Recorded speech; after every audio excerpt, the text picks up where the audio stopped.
Boa noite. O senador Renan Calheiros, alvo dos protestos de rua no último domingo, foi afastado da presidência da Casa por força de um liminar do ministro Marco Aurélio Mello, do STF. Renan Calheiros resistiu à decisão em comum acordo com a mesa diretora do Senado, esperando o parecer do plenário do Supremo Tribunal Federal sobre a liminar. Mais um capítulo na quebra de braço entre o Legislativo e o Judiciário, desde que a Câmara aprovou, com alterações polêmicas, o projeto com medidas anticorrupção.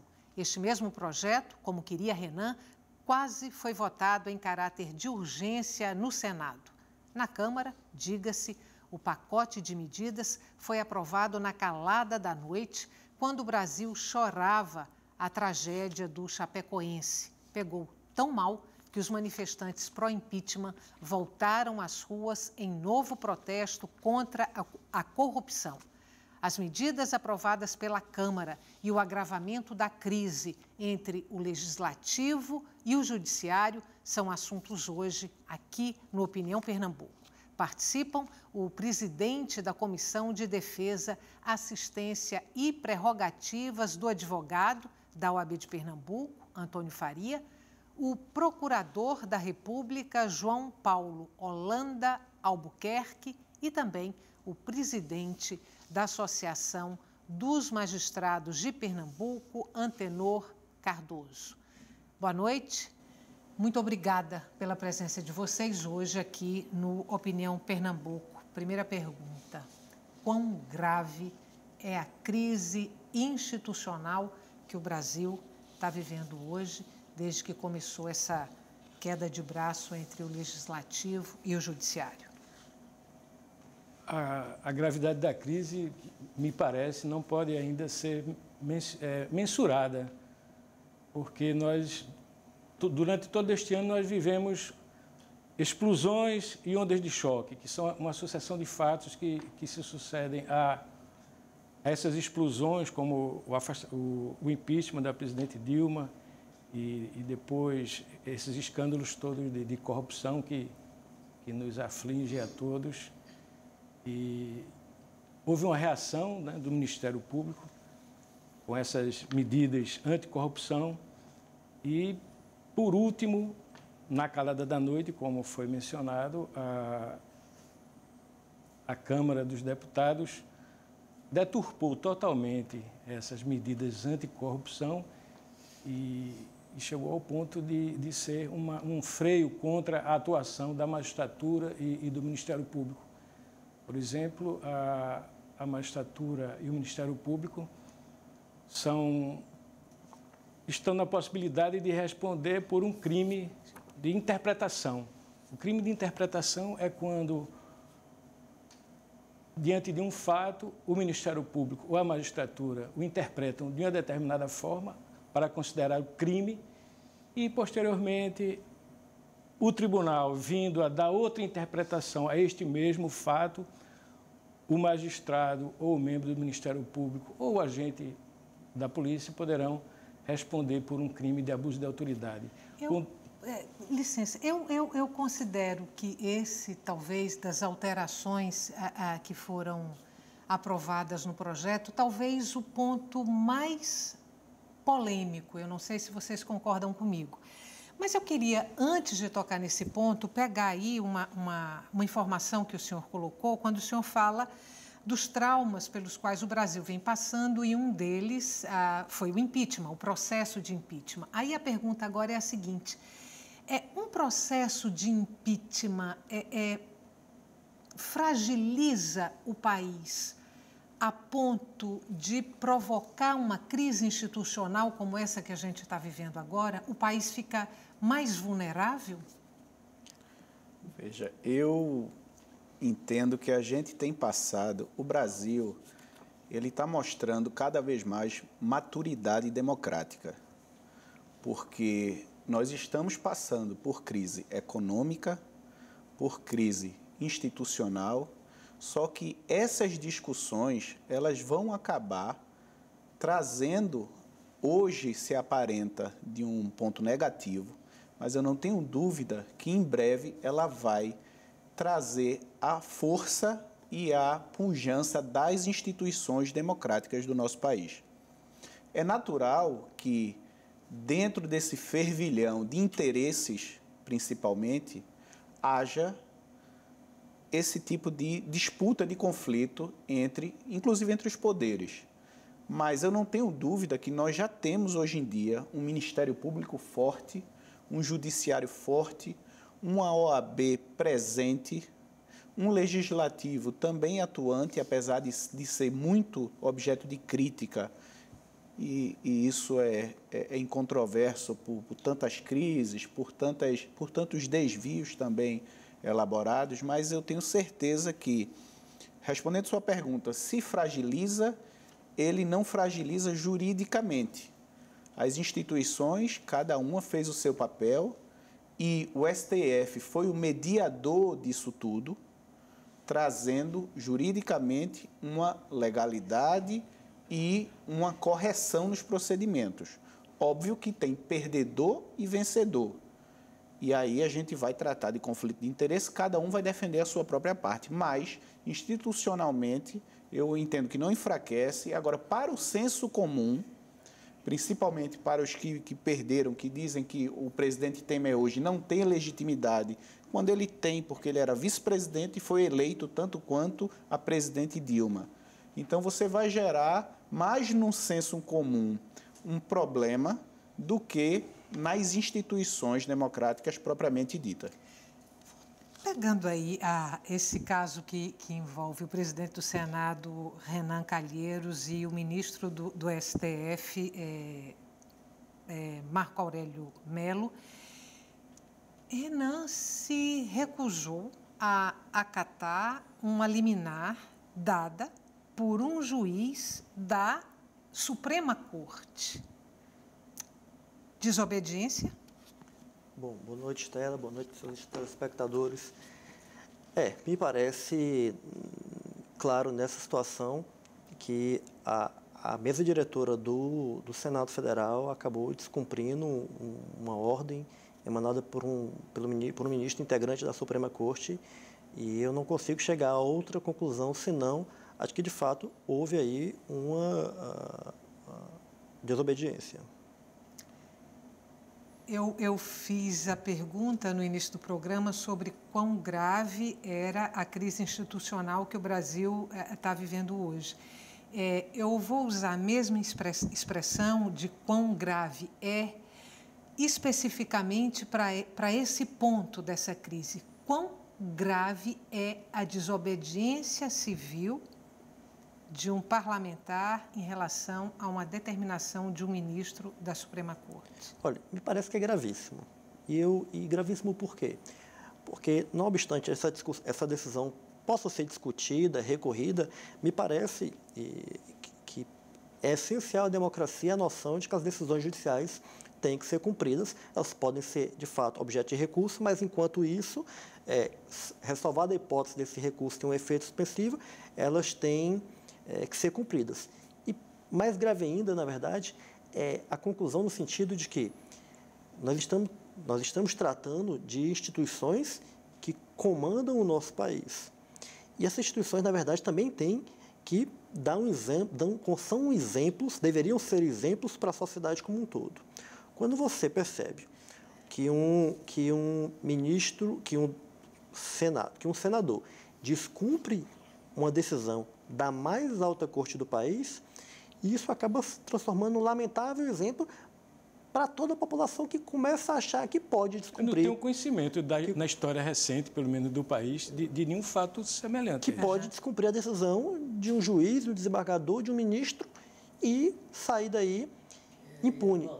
E pior do que isso, você cria na população, quando isso acaba acontecendo sem nenhuma sanção correspondente, a crença de que a justiça não é igual para todos, porque qualquer outro cidadão que tivesse praticado esse tipo de ação, certamente seria drasticamente sancionado.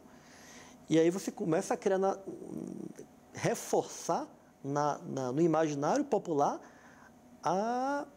noção de que a lei não é igual para todos. E aí você acaba minando a confiança que a população tem nas instituições e você arrebenta um pilar da democracia, que é a igualdade da lei para todos. Então, me parece que é extremamente grave esse tipo de conduta, sobretudo partindo da mesa diretora do Senado com relação à decisão, pouco importa se monocrática ou não, partindo de um ministro do Supremo Tribunal Federal. Tem um outro ponto que aí eu vou pedir também para vocês comentarem.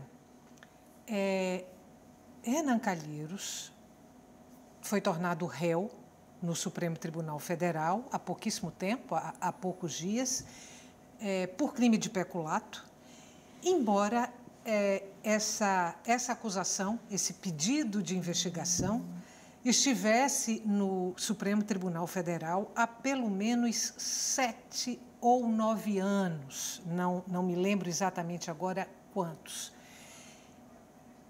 Essa demora do STF em analisar o processo não, de certa forma, digamos, facilitou ou estimulou uma reação do próprio presidente do Senado em reagir à Suprema Corte? Tem um fato aí que eu tenho que mencionar. O Supremo Tribunal Federal, ele é composto de juízes, e, evidentemente, mas esses juízes do Supremo Tribunal Federal, eles não têm a experiência que um juiz de primeiro grau tem, de uma comarca do interior, de fazer audiências, de lidar com a fase inicial do processo. Daí a dificuldade do foro privilegiado, porque o Supremo Tribunal Federal, historicamente, tem sido lento na avaliação e na colheita dessas provas. Nós vimos no mensalão que foi um processo aparentemente simples, que demorou muito para que o tribunal julgasse. O tribunal diariamente se reunia para verificar aquilo, se aquele fato tinha ou não acontecido. Então, isso é lamentável que tenha demorado tanto para julgar, para denunciar, porque é a primeira fase do processo. Então, aí isso vai se seguir uma série de trâmites para chegar a um julgamento. Mas, Estela, até por justiça, a gente não pode esquecer um dado de que, de fato, foi entre 7 e 8 anos que esse processo se iniciou. Mas isso não estava com o ministro no gabinete dele durante esse tempo. A todo esse tempo. Porque isso aí, ele abrange as autorizações para investigar, porque quem tem foro privilegiado não pode ser investigado senão com autorização da autoridade judiciária competente. Então, tiveram vários anos em que o processo voltou ao Ministério Público, teve a participação, voltou à Polícia Federal para a colheita de provas. O nosso sistema jurídico, ele realmente é burocrático.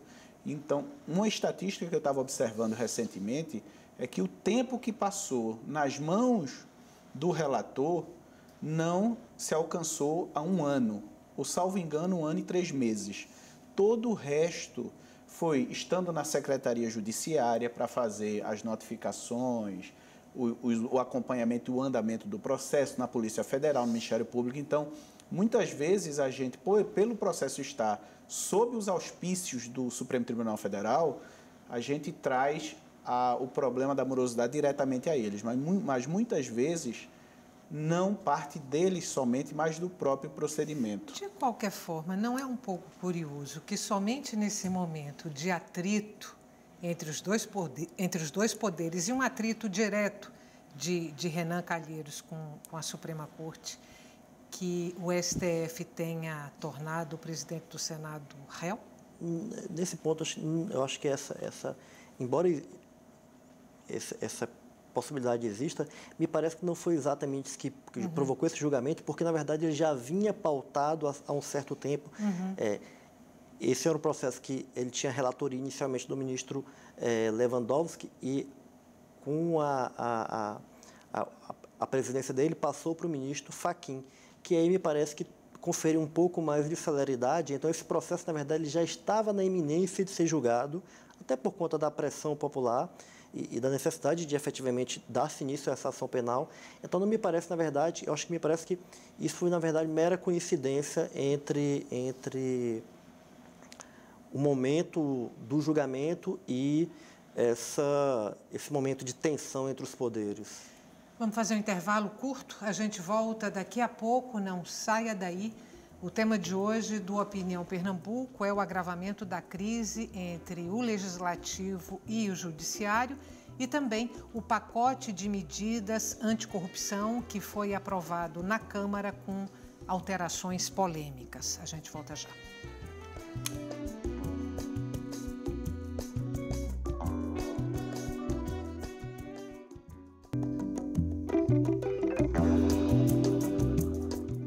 Estamos de volta com o Opinião Pernambuco. O tema de hoje do nosso programa é o projeto de lei com medidas anticorrupção que foi aprovado pelos deputados federais com alterações polêmicas. Participam o presidente da Comissão de Defesa, Assistência e Prerrogativas do advogado da OAB de Pernambuco, Antônio Faria, o procurador da República, João Paulo Holanda Albuquerque, e também o presidente da Associação dos Magistrados de Pernambuco, Antenor Cardoso. Queria voltar agora um pouco para o projeto anticorrupção, com as 10 medidas anticorrupção que foi levado à Câmara Federal pelo Ministério Público, com mais de 2 milhões de assinaturas. Entre as alterações que foram feitas pelos parlamentares lá no momento da votação, eu anotei aqui algumas: a punição a juízes e procuradores por abuso de autoridade, a proibição ao Ministério Público de fazer acordo de leniência e a proibição de se pagar recompensa a quem denunciar atos de corrupção. E ainda eximir os partidos políticos de responsabilidade por atos de seus filiados.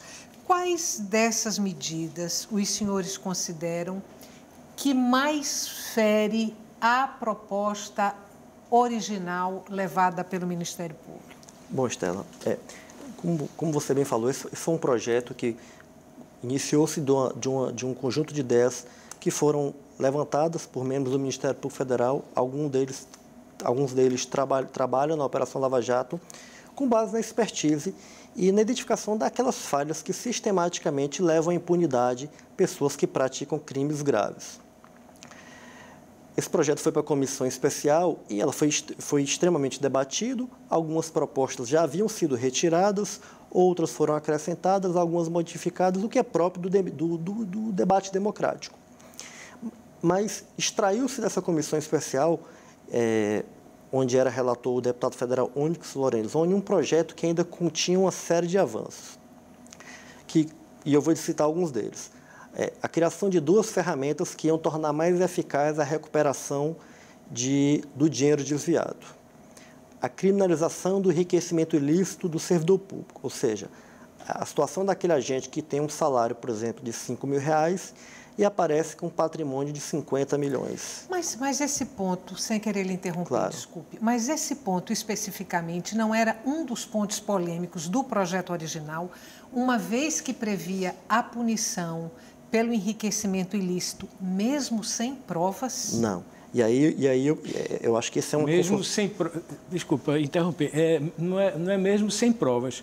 O enriquecimento ilícito é uma coisa evidente. Por exemplo, um agente público que tem um salário incompatível com o modo de vida que ele tem, o carro, então, e ele não consegue provar a origem dos recursos desses recursos. Então, esse fato em si seria tipificado como crime com vistas a resgatar esses recursos para... Mas não seria tão somente uma evidência? Não. E aí é importante esse esclarecimento. O que essa norma estabelecia, na verdade, era, primeiro, nós estaríamos, se essa norma tivesse sido aprovada, cumprindo uma convenção das Nações Unidas contra a corrupção, que, na verdade, já foi incorporada no nosso ordenamento jurídico e o Brasil já havia, há mais de 10 anos atrás, se obrigado a criar esse crime. Essa é uma recomendação das Nações Unidas, no sentido de que os países criminalizem essa conduta. E aí, respondendo mais especificamente à sua pergunta, na verdade, não existia uma criminalização sem uma inversão do ônus da prova. O que, na verdade, a proposta traz é criminalizar a conduta daquela pessoa que possui um patrimônio incompatível com a sua renda e que não consegue dar nenhuma explicação legítima para isso. Então, na verdade, existia sim um ônus da prova para o Ministério Público. O Ministério Público teria que fazer a prova de que aquela pessoa não tinha um patrimônio compatível com a sua renda ou com qualquer renda legítima. Essa era a prova que o Ministério Público tinha que fazer. Então, na verdade, não existia um ônus da prova. O que a lei faz é considerar que essa incompatibilidade, por si só, justifica uma sanção penal. Então, na verdade, não existia inversão do ônus da prova, tanto que existe uma norma semelhante na lei de improbidade administrativa, onde, do mesmo modo, o Ministério Público é obrigado a provar que existe uma incompatibilidade entre a renda daquela pessoa e qualquer renda lícita que ela tenha e o patrimônio que ela tem. E essa lei, muito embora trate de um ilícito cível, em nenhum momento teve a sua constitucionalidade, digamos assim, questionada pelo Supremo Tribunal Federal ou por qualquer poder. Então, me parece que esse é um falso argumento utilizado para rejeitar essa proposta que, como eu disse, consta de uma convenção internacional de combate à corrupção que o Estado brasileiro já subscreveu, ou seja, ele já se obrigara há mais de 10 anos a tornar isso crime, estava até o presente momento devedor disso e, ressalvada a hipótese do Senado Federal trazer de volta essa proposta para o projeto das 10 medidas, que hoje, na verdade, não pode ser mais nem chamado de 10 medidas, nós vamos continuar pendentes de cumprimento dessa Convenção Internacional. Dessa Convenção Internacional. E aí, acaba que o projeto foi inteiramente desconfigurado com outras propostas muito boas, como, por exemplo, existia uma proposta de que a pessoa, quando fosse condenada por corrupção, para ter benefícios no cumprimento da pena, ter um regime mais, digamos assim, menos duro de cumprimento, ela teria que reparar o dano. Nem isso os parlamentares aprovaram. Ou seja, a pessoa desvia o dinheiro público, é condenada e sequer, para ter acesso a um regime de cumprimento de pena mais leve, tem que devolver o dinheiro. Que outras alterações você considera graves ou que bateram de frente, que mutilaram o projeto original das medidas anticorrupção? Olha, a polêmica fulcral, ou a maior delas, é essa questão da criminalização do abuso de autoridade, tanto de juízes como de promotores e procuradores, como está posto. Nós sabemos que o poder no Brasil ele é uno e, pelo artigo 2º da Constituição, que é o princípio dos freios e contrapesos, ele se triparte para o Executivo, o Judiciário e o Legislativo. Então, não pode existir um poder ilimitado, um poder sem freio e sem contrapeso. Essa ideia surgiu lá com Montesquieu, então é bastante antiga, na época de Luís XIV, e isso foi absorvido pela nossa Constituição. Então, de outra forma, o que a OAB ela defende é que haja, sim, a criminalização do abuso de autoridade, mas sem, obviamente, fragilizar as instituições que são tanto o Judiciário, como a Procuradoria, como a persecução penal, que vai fazer a persecução penal. Porque o combate à corrupção é muito importante para o nosso país, porque ele atinge principalmente os mais pobres, que são sempre, que é o elo fraco desse cenário, quando a gente vai ver o que é que atinge esse desvio de dinheiro, etc. Agora, o que a gente também não pode é permitir que, na sanha de se fazer justiça, pratiquem-se injustiças. Nós já temos, desde 1965, a Lei de Abuso de Autoridade. Essa lei ela precisa ser realmente reformulada. Ela já não, pelo tempo que se passou e na forma que ela foi construída naquele momento histórico do Brasil, ela já não nos serve para hoje. Mas não é o momento, me parece que não é o momento próprio agora, justamente agora que os poderes estão se organizando, a polícia, o Ministério Público, para reprimir a corrupção, se vai discutir abuso de autoridade. E eu sei que o sistema republicano e a tripartição de poderes foi concebida para ter um sistema de freios e contrapesos. Mas o que esta lei faz é fragilizar o Poder Judiciário. E na medida em que ela fragiliza o Poder Judiciário, ela põe em relevo o Poder Legislativo sobre o Poder Judiciário. Então, eu acho que é o contrário. Isso provoca um desequilíbrio que preocupa as instituições e a permanência da própria democracia. Mas, doutor, eu tenho visto, nas discussões que eu tenho travado como operador de direito, eu tenho visto os próprios procuradores, os próprios promotores, afetos e concordando com muitas partes dessa questão do limite do abuso de autoridade. Agora, o que eu penso diferente do senhor, no sentido que a gente não teria que discutir isso agora. Eu acho que no momento que está fervilhando, a gente pode trazer a discussão. E essa discussão ela é salutar. E o que a gente precisa é apenas trazer um mecanismo que imponha limite ao funcionário público, ao servidor público, porque ele não pode, nunca em tempo algum, dentro de uma democracia, ter um poder imperial. Mas esses limites já existem na LOMAN, e a gente vai trazer e na as Constituição. Ideias até que se chega a um ponto médio que a Procuradoria e o Ministério Público esteja satisfeito, a magistratura esteja satisfeita, a OAB também fique satisfeita. Eu acho que a gente tem como conciliar e trazer uma fórmula que seja melhor, não para o Judiciário, não para o Ministério Público, não para a Ordem dos Advogados, mas para o país. Mas me parece que aí tem uma questão extremamente importante. Indiscutível que nós vivemos uma realidade onde aqui e ali são praticados crimes de abuso de autoridade. Ninguém discute isso. O que é extremamente preocupante... Como é que esses crimes de autoridade que são praticados, que você mencionou, hoje são ilícitos administrativos. Não, são punidos, eles são punidos, na verdade, criminalmente, porque hoje já existe uma lei de abuso de autoridade. Essa lei merece ser atualizada porque as penas para esses crimes são baixas e eles acabam prescrevendo. Uma autoridade que abusa de autoridade, que abusa do seu poder, ela pode ser punida criminalmente, pode ser punida no âmbito da lei de improbidade, perder o cargo, pagar a multa, ter seus direitos políticos suspensos, e pode ser punida administrativamente e sofrer sanções também.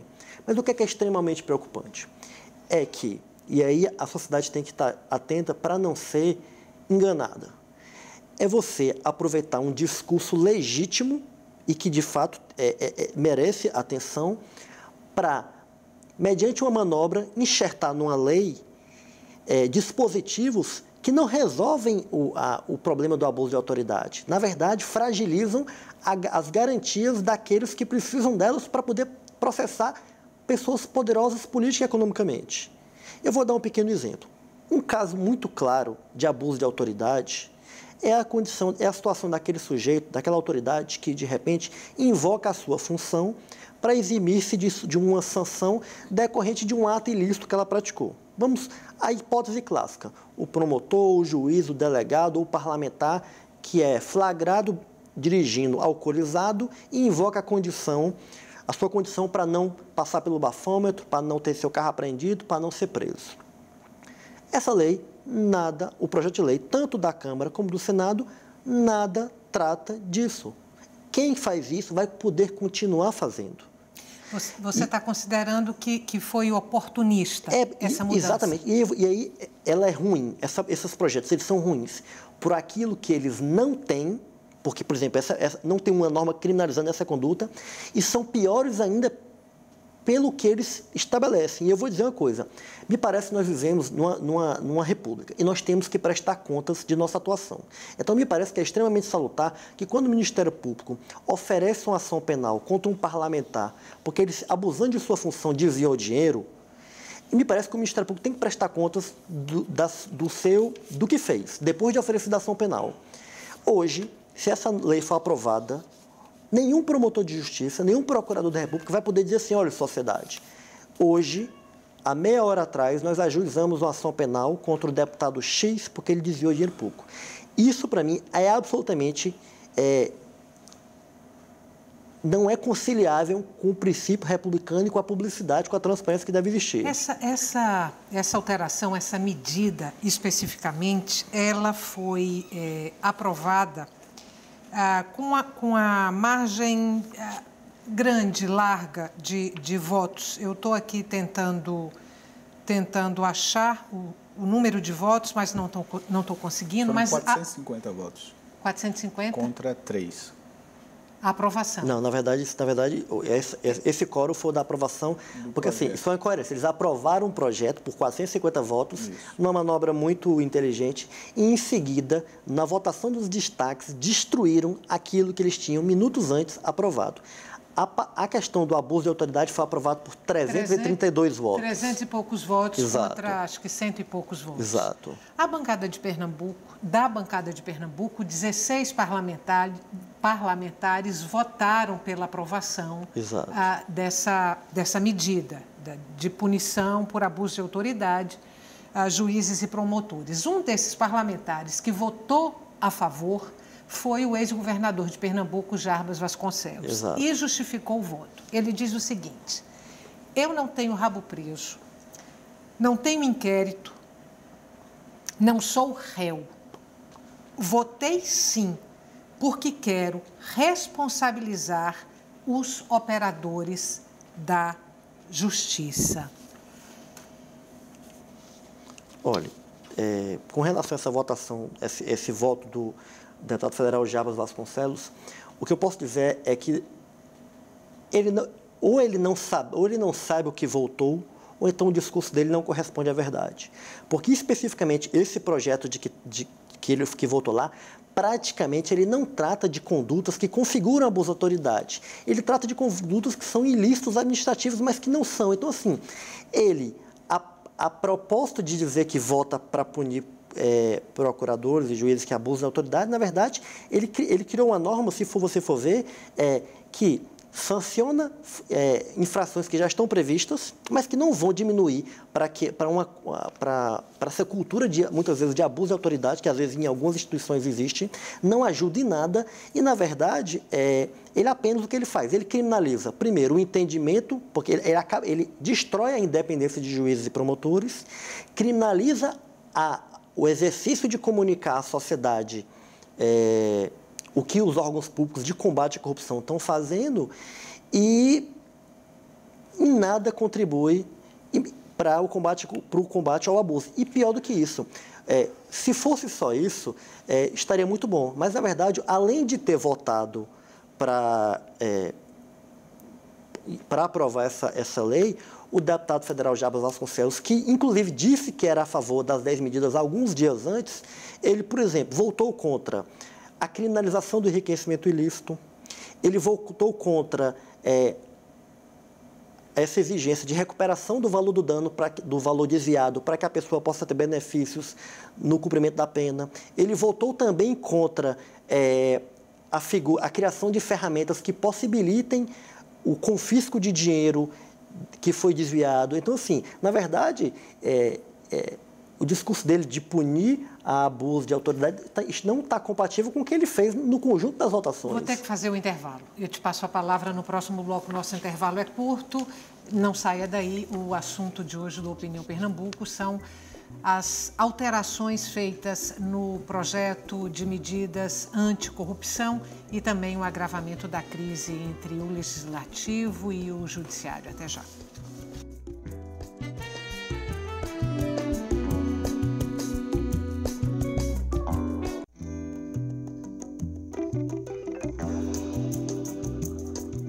Estamos de volta para o terceiro e último bloco do Opinião Pernambuco, a aprovação pela Câmara Federal do projeto de lei com medidas anticorrupção e a queda de braço entre os poderes legislativo e judiciário são temas discutidos hoje aqui no nosso programa. Participam o presidente da Comissão de Defesa, Assistência e Prerrogativas do Advogado da OAB de Pernambuco, Antônio Faria, o procurador da República, João Paulo Holanda Albuquerque, e também o presidente da Associação dos Magistrados de Pernambuco, Antenor Cardoso. Fechamos o bloco anterior falando sobre a medida mais polêmica do projeto anticorrupção, que é a punição para juízes e procuradores por abuso de autoridade. Eu te tomei a palavra no finalzinho do bloco e você me parece que tinha uma discordância em relação ao que já foi colocado. Na verdade, a gente já falou anteriormente que a gente é completamente favorável ao combate à corrupção. E o Ministério Público e o Judiciário são peças fundamentais para esse desiderato. Agora, nós estamos tendo atualmente alguns excessos que esses excessos acabaram trazendo essas discussões sobre abuso de autoridade.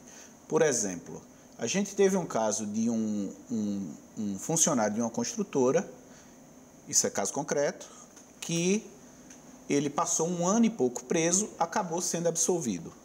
Só que ele foi execrado publicamente. E aí, uma das medidas, como o doutor João Paulo falou aqui, foi impedir essa forma do vazamento. Porque hoje em dia, o que é que está acontecendo? Indistintamente, as pessoas estão indo aos noticiários. O Ministério Público tem feito, muitas vezes, grandes campanhas, grandes eventos midiáticos, trazendo essa discussão para a sociedade, e no momento que ele taxa aquele ali como corrupto, como criminoso, ele tem a reprovação social.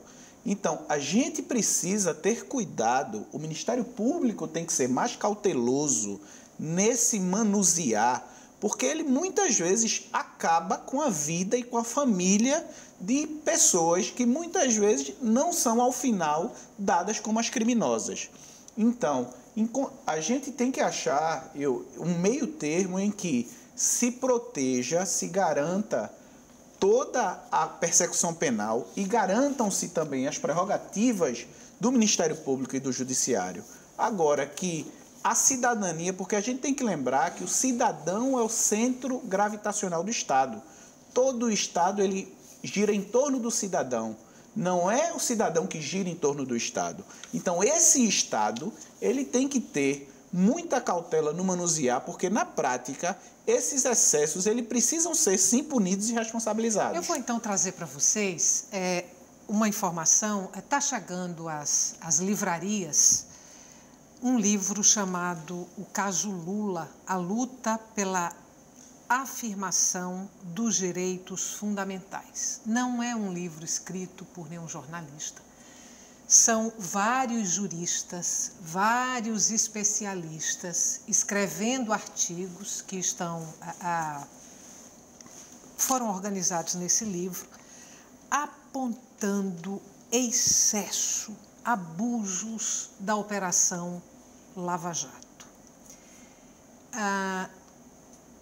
Como se trata de juristas renomados, isso não legitima um pouco o que o senhor acabou de colocar, de que sim, há abusos e é preciso criar instrumentos para que esses abusos não sejam cometidos? O livro já deve estar nas livrarias. Saindo daqui, se vocês quiserem procurá-lo, eu acredito que já encontram. Eu vou dizer que não pelo seguinte.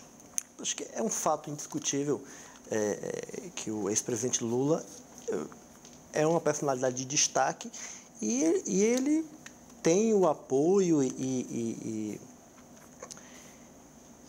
de parcela da população pelo mandato que fez, pelas coisas boas que fez, e até porque as pessoas têm uma ideologia semelhante com a dele. Agora eu quero lembrar o seguinte, que essa discussão em torno do abuso, dos possíveis excessos praticados no âmbito da Operação Lava Jato, ela não tem sido objeto de discussão apenas entre o Ministério Público, Defesa e o juiz Sérgio Moro.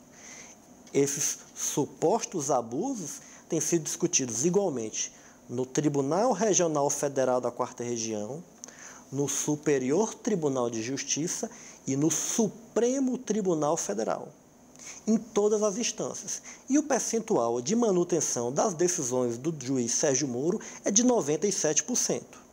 Então, a rigor, me parece, na verdade, que muito mais do que uma situação de abuso, existe, como o ministro Luiz Roberto Barroso falou, muito choro e ranger de dentes de advogados e de réus acostumados à impunidade, isso é a verdade, que agora, inesperadamente para eles, se veem submetidos aos rigores da lei. Doutor, só faço uma correção, advogados não.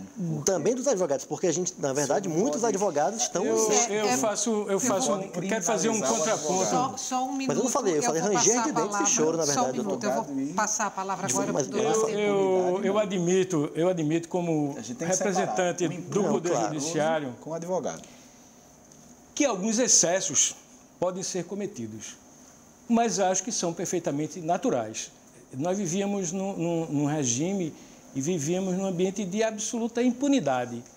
E vivíamos num ambiente em que o réu só podia ser preso depois de condenado em última instância, o réu não podia ser preso. Então, diante desse confronto entre os direitos e garantias do indivíduo e a necessidade da persecução criminal, os direitos e garantias do indivíduo tinham prevalência. E hoje houve um certo equilíbrio desses dois lados da balança. Então, nós vimos o Supremo Tribunal Federal, em alguns momentos, mudou seu entendimento, e isso por conta das iniciativas do Ministério Público, e diante de uma situação de que precisávamos de um utilitarismo. Precisávamos de medidas eficazes para combater a corrupção de agentes públicos que se apropriaram dos recursos do Estado brasileiro a ponto de nós estarmos vivendo uma crise tão séria que nós não sabemos até onde isso vai nos conduzir. Só esclarecendo, Estela, em nenhum momento aqui eu critiquei as decisões de Sérgio Moro. O que eu estou criticando é a espetacularização do processo criminal. Isso tem que ser combatido. O processo criminal não é feito para nenhuma autoridade ser ovacionada publicamente. Não é essa a função do processo criminal e a gente tem visto, não raramente, isso acontecer. Então, são esses excessos que acabam legitimando, sim, os congressistas a darem um freio na magistratura e no Ministério Público. Agora, em contrapartida, nós não podemos nunca permitir que amordaçem essas instituições. Porque se amordaçar o Judiciário, se amordaçar o Ministério Público, quem vai perder é o Estado brasileiro. Deixa eu, então, agora fazer uma pergunta. Tão logo a Câmara aprovou o pacote de medidas com essas mudanças que a gente está conversando aqui, algumas extremamente polêmicas, o Ministério Público foi a público, numa entrevista coletiva, dizer que se o projeto fosse sancionado pelo presidente da República, seria o começo do fim da Lava Jato e que haveria um pedido de demissão coletiva. Anunciar numa entrevista um pedido de demissão coletiva não é uma forma de chantagear o Executivo?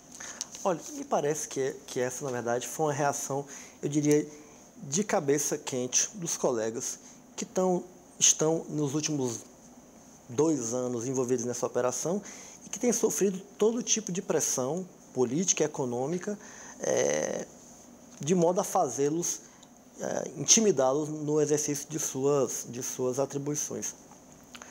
Eu quero acreditar e acredito, na verdade, piamente, que eu acho que essa foi uma reação, digamos assim, de cabeça cheia, e eu acho que, na verdade, independentemente do que venha acontecer, os colegas vão continuar trabalhando, cumprindo com sua missão. Claro, é inegável de outro bordo que essas medidas, se aprovadas, elas acabam, isso é verdade, elas acabam gerando um prejuízo enorme para a operação, porque a partir do momento em que, se um promotor oferece uma denúncia e simplesmente porque o tribunal rejeitou ela ou entendeu que não havia provas suficientes, essa pessoa passa a ser criminalizada, isso acaba gerando um temor, porque no final das contas é preciso lembrar que esses procuradores, esses juízes e os demais desembargadores são seres humanos, têm famílias, têm carreiras, e o que essas propostas trazem, na verdade, é colocar tudo isso em jogo simplesmente por conta de uma divergência de ideias e partindo da premissa de que sempre o tribunal está certo, como se, na verdade, muitas vezes o tribunal seja o único, na verdade, quem erra por último. Isso me parece partir de uma premissa absolutamente equivocada de que, se o tribunal, qualquer instância que seja, entender pela absolvição, quem ofereceu a denúncia ou quem condenou em primeira instância estava errado. Não, na verdade, muitas vezes, quem ofereceu a denúncia, quem condenou em primeira instância estava certo. O tribunal também erra. Essas normas que criminalizam o exercício da ação penal, nesses termos, elas partem de uma premissa equivocada, como se o tribunal em segunda instância ou os tribunais superiores sempre acertassem, quando, na verdade, eles erram e erram com muita frequência. Eu quero agora repercutir com vocês. A gente falou desde da abertura do programa, da quebra de braço entre o Legislativo e o Judiciário. Falamos da liminar afastando Renan Calheiros da presidência do Senado.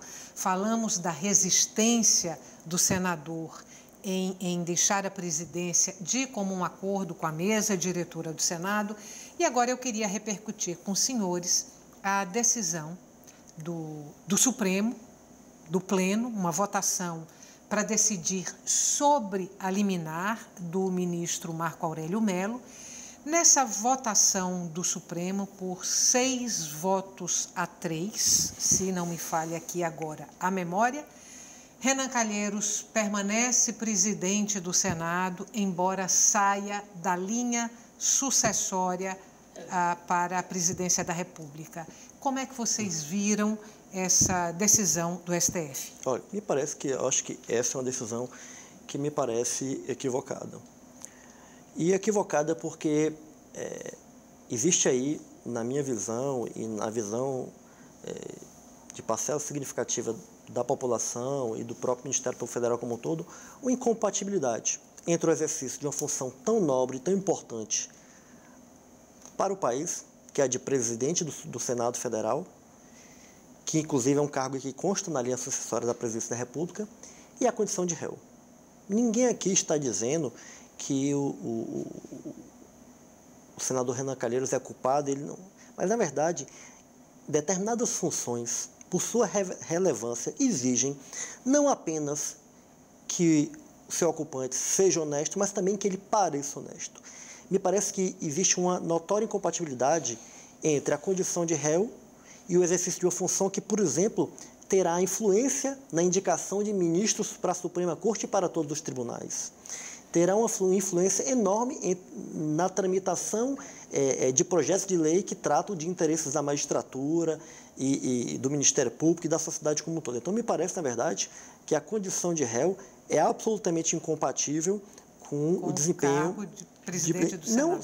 Não só com a possibilidade de ocupar a presidência da República, mas também com o próprio ocupar esse cargo. Eu tenho 3 minutos para encerrar o programa, 1 minuto e meio para você e 1 minuto e meio também.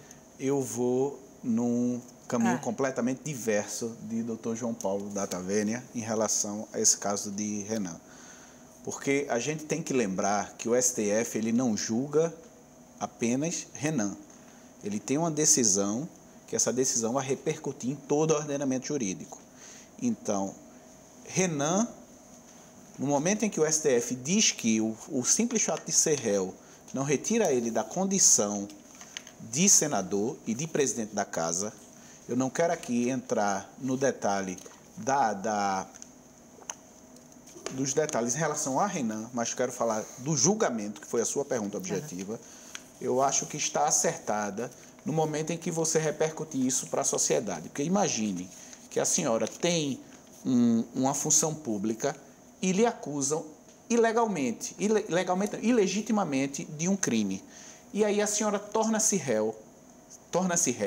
e por se tornar ré, a senhora perde a sua função pública. Ao final, esse processo é julgado e a senhora é absolvida. Vai trazer um dano irreparável à senhora, à sua imagem e a tudo. Então, o problema é que hoje o Brasil está muito quente, está muito fervilhando as discussões, então a gente só está preocupado com o Renan, com a corrupção, com determinados políticos pontuais, mas a gente tem que ver que o STF, ele julga, ele é a maior corte, então ele julga para todos. E o que o STF está dizendo é que não basta ser réu, ele tem sim que ter uma condenação para daí perder essa legitimidade. Juiz Antenor. Eu lamento a decisão do Supremo Tribunal Federal muito, e o faço porque, pelo que ela representa, o ministro Marco Aurélio, ele agiu independentemente do conteúdo, do acerto ou desacerto da decisão, ele agiu por delegação do Supremo Tribunal Federal. Ele não foi Marco Aurélio que deu a liminar, foi o próprio Supremo Tribunal Federal, o órgão de cúpula do Poder Judiciário. Essa decisão do Supremo Tribunal Federal foi descumprida. O ministro, o senador, ele se recusou a receber o oficial de justiça. Isso, para mim, é um desrespeito à autoridade do Poder Judiciário. E, no meu entendimento, essa decisão do Supremo, que aceita esse tipo de coisas, fragiliza o Poder Judiciário e a própria democracia. O que eu penso é isto. Eu acho lamentável, acho que é um momento triste para a história do país, da República do Brasil. Acabou o nosso tempo. Boa noite mais uma vez e muito obrigada pela participação de vocês aqui hoje. Muito obrigado. Para você que está em casa, muito obrigada pela companhia até agora e até o próximo programa.